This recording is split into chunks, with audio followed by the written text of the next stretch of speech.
मरकजी रहनुमा पाकिस्तान मुस्लिम लीग काफ उम्मीदवार हल्का NA71 चौधरी मूसा इलाही का डेरा चौधरी नईम रजा कोटला का दौरा। साबिक मुशीर वजीर आला पंजाब चौधरी नईम रजा कोटला और अहले इलाका के मोअज़्ज़ीन शख्सियात ने चौधरी मूसा इलाही की आमद पर भरपूर इस्तकबाल किया।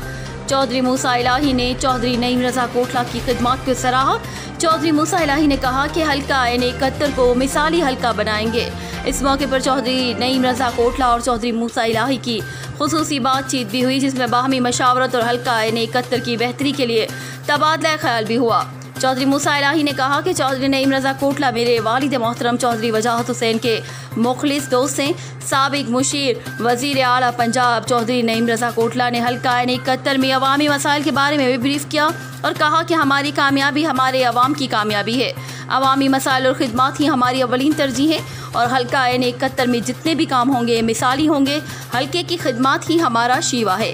रिपोर्ट मलिक नवीद आवान, फास्ट न्यूज़ गुजरात।